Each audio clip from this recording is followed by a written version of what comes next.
Hello दोस्तों, मैं शांति वर्मा आपके अपने चैनल स्मार्ट स्टडी में आपका स्वागत करती हूँ। दोस्तों, जैसा कि आपको पता होगा कि एलटी ग्रेड की वैकेंसी जल्द ही आने वाली है। एलटी ग्रेड में होम साइंस विषय का सिलेबस क्या है, आज हम डिस्कस करेंगे कि हमें पढ़ना क्या है और छोड़ना क्या है। सबसे ज़रूरी तो यही होता है कि हमें पढ़ना क्या है और क्या छोड़ना होता है, तब हम जल्दी सफलता प्राप्त कर लेते हैं। अब आते हैं सिलेबस पे। सिलेबस पूरा हमारा गृह विज्ञान का 9 पार्ट में डिवाइड है। अब हम बात करते हैं यूनिट 1 की। यूनिट 1 के अंतर्गत हम पढ़ते हैं प्रसार शिक्षा। प्रसार शिक्षा के अंतर्गत प्रसार शिक्षा से तात्पर्य क्या है, प्रसार शिक्षा का अर्थ क्या है, इसके उद्देश्य क्या है, सिद्धांत क्या है और कार्य क्या है, अनौपचारिक शिक्षा, औपचारिक शिक्षा और व्यवहारिक शिक्षा।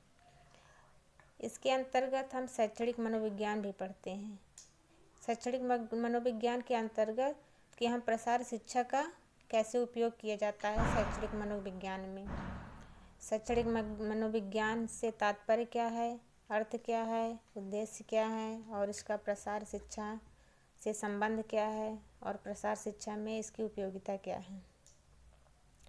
उसके बाद यूनिट सेकंड के अंतर्गत सामुदायिक विकास कार्यक्रम आते हैं। सामुदायिक विकास कार्यक्रम से तात्पर्य क्या है, इसका अर्थ क्या है, उद्देश्य क्या है, संगठन क्या है। पंचायती राज प्रणाली से तात्पर्य क्या है, संगठन, मूल्यांकन और इसके कार्य। और सामुदायिक विकास कार्यक्रम में पंचायती राज प्रणाली का लाभ क्या है। राज्य और केंद्र सरकार द्वारा महिलाओं और बच्चों के लिए विभिन्न पंचवर्षीय योजनाओं के अंतर्गत चलाए जाने वाले विभिन्न कार्यक्रम यूनिट सेकंड के अंतर्गत आता है।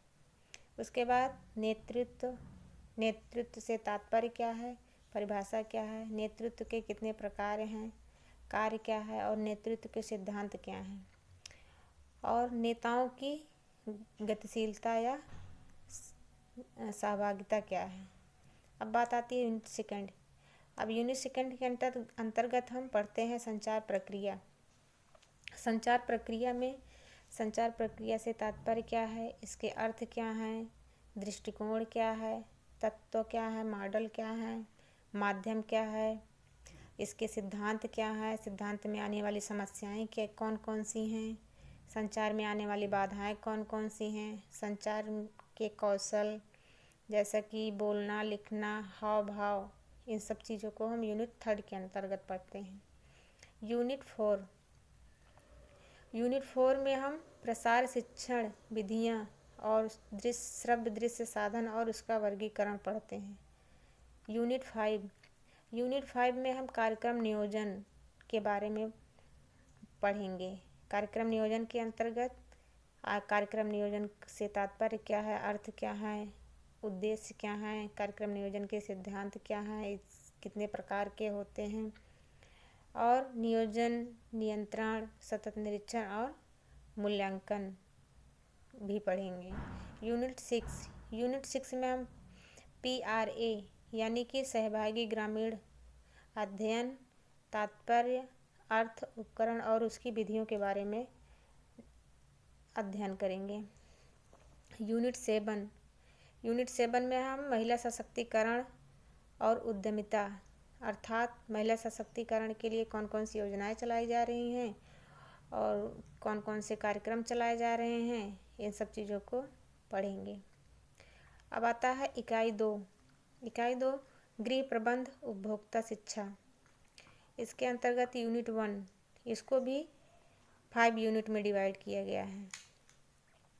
यूनिट 1 में गृह और परिवार, गृह की परिभाषा, प्रकार, घर चुनने के आधार, परिवार की परिभाषा, परिवार के प्रकार और उसके गुण दोष, परिवार का समाज में योगदान क्या है, आदर्श भारतीय घर और परिवार से तात्पर्य क्या है, इन सब चीज़ों को पढ़ेंगे। उसके अंतर्गत गृहिणी एक उपभोक्ता है। उपभोक्ता की परिभाषा, समस्याएं, अधिकार क्या हैं उपभोक्ता के, उपभोक्ता की जानकारियाँ, जिम्मेदारियाँ क्या हैं और संबंधित कानून और अधिनियम क्या हैं। यूनिट सेकंड में समय और ऊर्जा का प्रबंधन आता है। समय और ऊर्जा से संबंधित बचत के सिद्धांत, समय का महत्व, बचत के स्रोत, कार्य का सरलीकरण, महत्व, सिद्धांत, कार्य चार्ट और कार्य का बंटवारा कैसे किया जाता है आदि बातों को पढ़ेंगे। यूनिट 3 मुद्रा प्रबंधन और उपभोक्ता शिक्षा।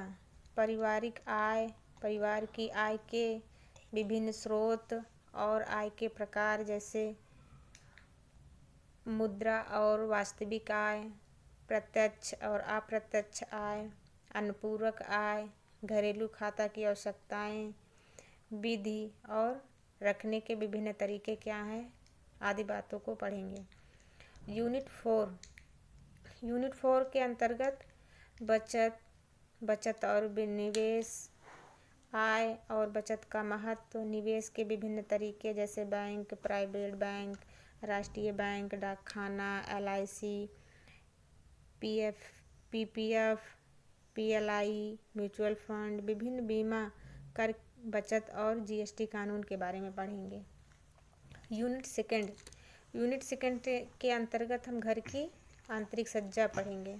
आंतरिक सज्जा में कला के विभिन्न सिद्धांतों और तत्वों का प्रयोग कैसे किया जाता है।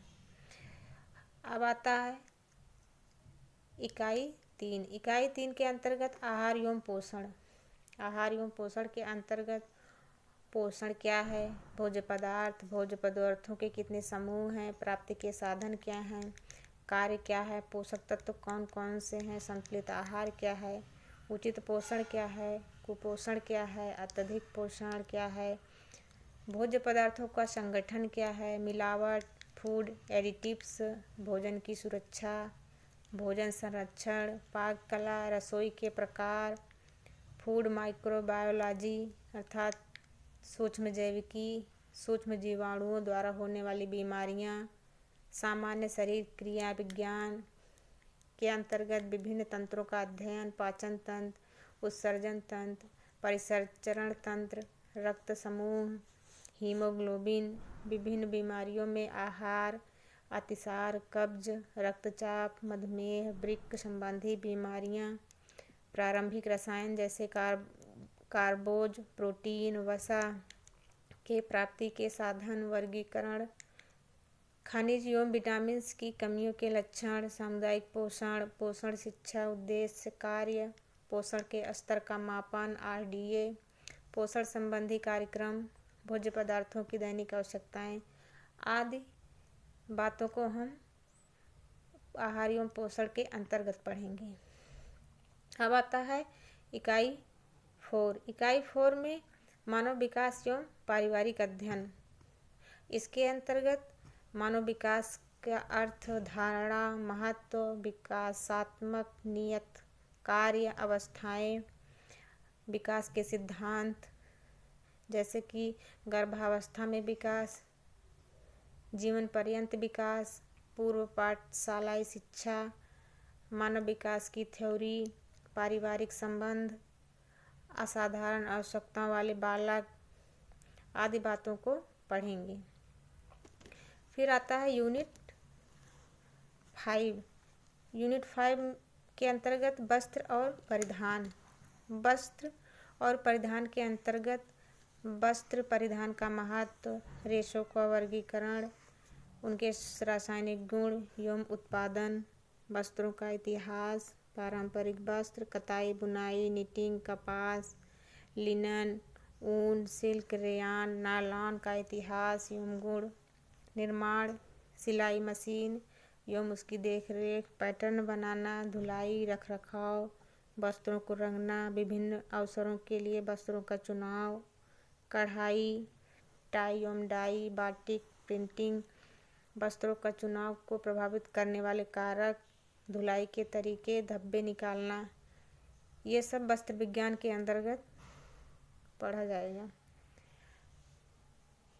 इकाई 6 मानव शरीर क्रिया विज्ञान। मानव शरीर क्रिया विज्ञान के अंतर्गत कोशिका और ऊतक। इसके अंतर्गत कोशिकाएं और ऊतक का अर्थ क्या है, परिभाषा क्या है और संरचना क्या है। कोशिकाओं के प्रकार क्या है, कंकाल, पेशी तंत्र, संरचना, प्रकार, कार्य, जोड़ों के प्रकार, पेशी की कार्टिलेज संरचना को पढ़ेंगे। पाचन तंत्र। पाचन तंत्र मनुष्य के आहार नाल, पाचन तंत्र के अवयव, मुख, मुख गुहा, ग्रसनी, ग्रासनली, आमाशय, आंत आदि को भी पढ़ेंगे। शोध एवं सांख्यिकी। इकाई 7 के अंतर्गत शोध एवं सांख्यिकी के अंतर्गत शोध क्या है, इसका अर्थ क्या है, इसके क्षेत्र क्या है, उद्देश्य क्या है, आंकड़ों के स्रोत क्या हैं, शोध के उपकरण और विधियां क्या हैं, शोध के प्रकार और उसका प्रयोग, अंक, मीन, मोड और मीडियन आंकड़ों का चित्रों और ग्राफ द्वारा दिखाना, प्राइमरी और सेकेंडरी आंकड़े क्या हैं, ये सब हम रिसर्च के अंतर्गत पढ़ेंगे। इकाई 8 स्वच्छता और स्वास्थ्य।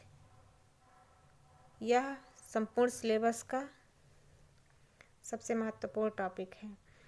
स्वास्थ्य और स्वच्छता की परिभाषा, प्राथमिक स्वास्थ्य देखभाल के सिद्धांत, सामान्य दुर्घटना और घर पर होने वाली देखभाल जैसे ब्लड प्रेशर, नब्ज और शरीर के तापमान का मापन, प्रदूषण के प्रकार, उनकी रोकथाम, स्वास्थ्य परीक्षण आदि सब हम स्वच्छता और स्वास्थ्य के अंतर्गत पढ़ेंगे।